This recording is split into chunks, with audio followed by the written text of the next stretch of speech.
6 अगस्त 1945 सुबह के तकरीबन 7 बजे जापानी सेना को रडार पर दक्षिण में कुछ हलचल दिखाई देती है।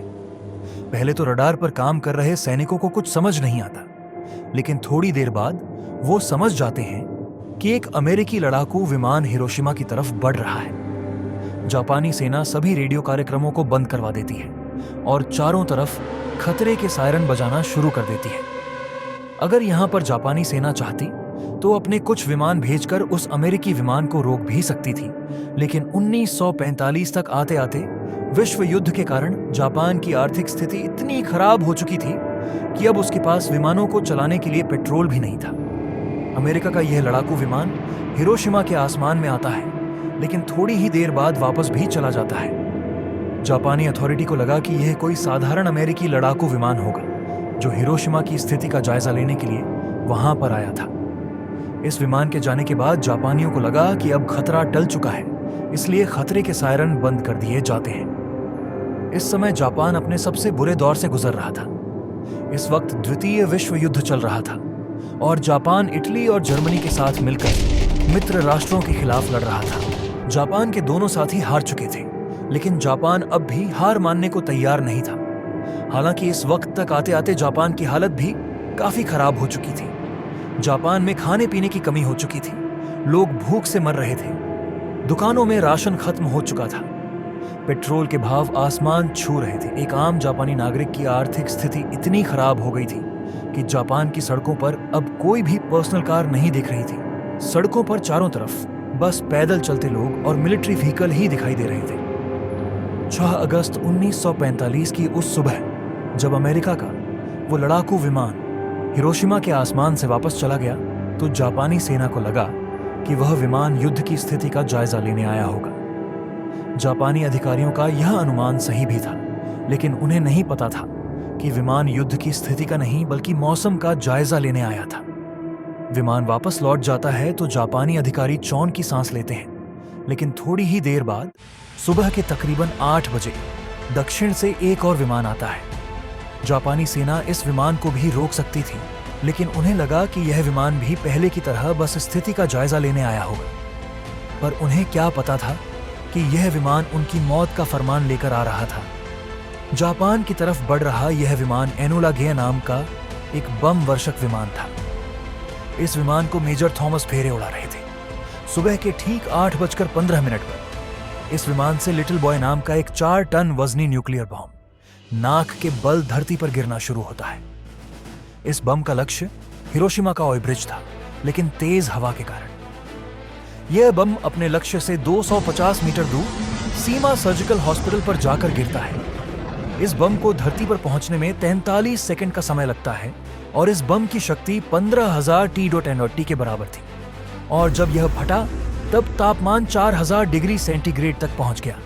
आसमान में उड़ रहे एक दूसरे अमेरिकी लड़ाकू विमान के पायलट चार्ल्स स्विनी बताते हैं कि उस बम के फटते ही इतनी तेज रोशनी हुई कि मानो सूरज धरती पर आ गया हो। यह विस्फोट इतना भयानक था कि कुछ ही पल में कंक्रीट से बनी इमारतों को छोड़कर धरती पर मौजूद हर चीज धुआं बन गई। जिस जगह विस्फोट हुआ उसके 15 किलोमीटर के दायरे में आने वाली हर इमारत के शीशे चकनाचूर हो गए।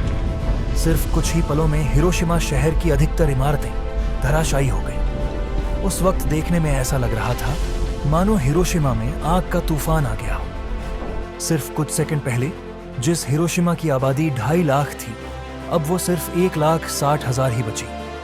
80,000 लोग एक ही पल में राख बनकर रह गए। अमेरिकी लड़ाकू विमान एनोला गे के पायलट पोल टिब्स बताते हैं कि यह धमाका इतना खतरनाक था कि विस्फोट होते ही विमान के आगे के केबिन में एक तेज रोशनी फैल गई। यह धमाका इतना तेज था कि इतनी ऊंचाई पर उड़ रहे विमान में बैठे पायलट के दांतों में भी कम कपी होने लगी। ऐसे ही विमान के पिछले हिस्से में बैठे बॉब कैरन ने अपने कोडक कैमरे से उस बहावा मंजर की कई तस्वीरें ली, जिनमें देखा जा सकता है कि विस्फोट के कारण आसमान में बैंगनी बादल बन गए थे और इन बादलों के बीच से मशरूम की तरह दिखने वाला एक बहुत बड़ा सफेद धुएं का गुब्बार ऊपर की तरफ उठ रहा था। इस धुएं के गुब्बार को द डेथ मशरूम के नाम से जाना जाता है। इस मशरूम के नीचे वो 80,000 लोग थे जो कुछ समय पहले जिंदा थे। 14 साल के फूजियो तारिकोसी 6 अगस्त की उस समय धमाके वाली जगह से कुछ ही दूरी पर मौजूद थे। विस्फोट वाली जगह के इतना नजदीक होने के बावजूद भी फूजियो उन चंद खुशकिस्मत लोगों में से एक थे जो जिंदा बच गए। वह बताते हैं कि उस सुबह मैं अपनी मां के साथ नाश्ता कर ही रहा था कि तभी हमें आसमान में जोर की गड़गड़ाहट सुनाई देती है। हम लोग दौड़कर बाहर आते हैं। पहले तो हमें लगा कि वह किसी प्लेन की गड़गड़ाहट होगी, लेकिन जब हमने आसमान की तरफ देखा तो वहां पर कोई प्लेन नहीं था। हमने देखा कि उत्तर पूर्व की तरफ से एक छोटी सी बॉल जमीन की तरफ आ रही है। यह बॉल जैसे जैसे नजदीक आ रही थी और ज्यादा स्पष्ट हो रही थी। कुछ ही देर में हमें पता चल गया कि यह एक बम था, लेकिन यह सब इतना जल्दी हुआ कि हमें भागने का मौका ही नहीं मिला। फूजियो आगे बताते हैं कि जैसे ही वो बम जमीन पर गिरा, एक तेज रोशनी के साथ इतना भयानक धमाका हुआ कि पहले तो मैं अंधा हो गया और अचानक से मेरे पैरों के नीचे की जमीन इतनी जोर से हिली कि मानो धरती फट गई हो। मैं कुछ समझ पाता। इससे पहले ही एक गर्म हवा के झोंके ने मुझे दूर ले जाकर पटक दिया। इसके बाद मुझे कुछ याद नहीं रहा और मेरी आंखें बंद हो गई। लेकिन जब मेरी आंखें दोबारा खुली तब मैंने महसूस किया कि मैं जमीन पर पड़ा था। मैंने जैसे ही थोड़ी सी हिम्मत जुटाकर उठने की कोशिश की, तब मुझे महसूस हुआ कि मेरी एक तरफ का हाथ तो मांस का एक टुकड़ा बनकर रह गया था। मैंने जैसे तैसे अपने टूटे हुए हाथ को संभाला। मेरे आसपास मौजूद हर चीज राख हो चुकी थी और मुझे तुरंत अपनी मां का ख्याल आया। लेकिन मेरी मां की किस्मत शायद मुझसे ज्यादा अच्छी थी। उन्हें मेरी तरह अपने गले हुए हाथ को नहीं उठाना पड़ा। मेरी मां मुझे छोड़कर जा चुकी थी। यह बातें बताते हुए फूजियो की आंखों में आंसू आ गए। उनका मानना है कि मरने वालों की किस्मत जिंदा लोगों से अच्छी थी, क्योंकि उन्हें उस तबाही के बाद के भयानक मंजर को नहीं देखना पड़ा। इस हादसे के बाद बचे हुए लोग हॉस्पिटल जाने की कोशिश करने लगे, लेकिन सभी हॉस्पिटल में इतने ज्यादा केस आने लगे कि इलाज के लिए कोई जगह नहीं बची थी। इस घटना के कुछ दिनों बाद लोगों के पूरे शरीर पर बैंगनी चकत्ते होने शुरू हो गए और सर के सारे बाल भी जड़ गए। हिरोशिमा की 1/3 आबादी को इतनी बेरहमी से मौत के घाट उतारने के बाद भी अमेरिका के राष्ट्रपति हैरी ट्रूमैन अमेरिका की सैन्य ताकत पर गर्व करते हुए बड़ी बेशर्मी से कहते हैं कि हमारे विमानों ने दुश्मन पर एक बम गिराया है, जिसके कारण दुश्मन देश में भारी तबाही हुई है। यह बम 20 जहार टन का था और यह अब तक के सबसे शक्तिशाली बम से भी 2000 गुना ज्यादा विध्वंसक है। ब्रह्मांड की शक्ति वाले इस बम ने हमारी हथियारों की श्रृंखला में क्रांतिकारी परिवर्तन किया है। ट्रूमैन आगे कहते हैं कि हम इससे भी खतरनाक हथियार बनाने पर काम कर रहे हैं। अमेरिकी राष्ट्रपति के इस बयान से अब आप अंदाजा लगा सकते हैं कि अमेरिका को इतने निर्दयी लोगों की जान जाने के बाद भी इस हमले का कोई अफसोस नहीं हुआ। इस धमाके के बाद जो लोग जिंदा बचे वो अपनी जान बचाने के लिए सड़क से इधर उधर भागने लगे। सड़क पर चल रहे लोग ऐसे लग रहे थे मानो मुर्दे जिंदा हो गए हों। इनके मुंह से खून निकल रहा था और इनके पूरे शरीर पर चमड़ी और मांस इस तरह लटक रहा था कि मानो इन्हें हल्का सा छूने पर भी इनका मांस हमारे हाथ में आ जाएगा। यह सभी तड़पते हुए लोग पानी के लिए चीख रहे थे, पर इन्हें पानी भी नसीब नहीं हुआ। हालांकि इस विस्फोट के बाद सुबह के 11 बजे बरसात भी होती है, लेकिन यह बरसात पानी की बरसात नहीं थी, बल्कि यह विस्फोट के कारण उत्पन्न हुए रेडियो एक्टिव पदार्थों की बरसात थी। इस बरसात में जो पानी बरस रहा था वो ग्रीस की तरह काला था।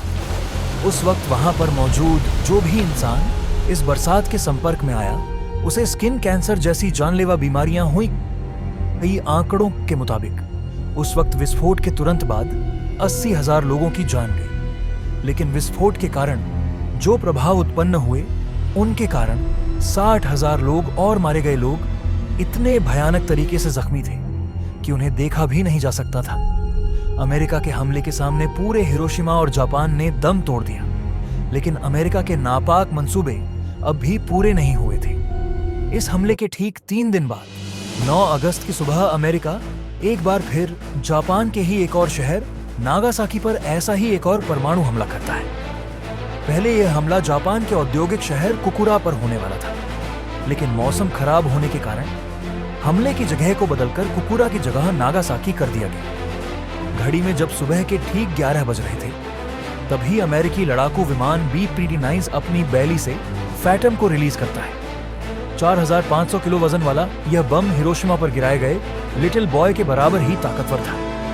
52 सेकंड तक हवा में गिरते रहने के बाद जमीन से 500 फीट की ऊंचाई पर यह बम फटता है। शहर से बाहर काम करने वाले कुछ मजदूर बताते हैं कि जब बम फटा तो पहले तो उन्हें कुछ समझ नहीं आया, लेकिन बाद में उन्होंने देखा कि चारों तरफ लाशें ही लाशें को थी।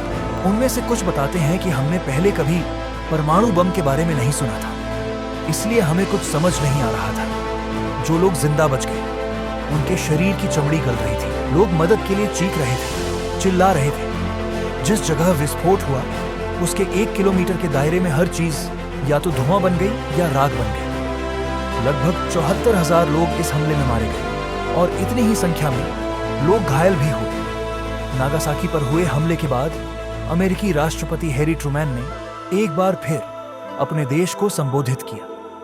Every productive enterprise the Japanese have in any city, we shall destroy their docks, their factories. इस संबोधन में वह कहते हैं कि अगर जापान ने अब भी हार नहीं मानी तो वह और हमले करेंगे, जैसे जापान के हजारों आम नागरिक मारे जाएंगे। इसलिए जापान के लिए बेहतर यही है कि वह आत्मसमर्पण कर दे।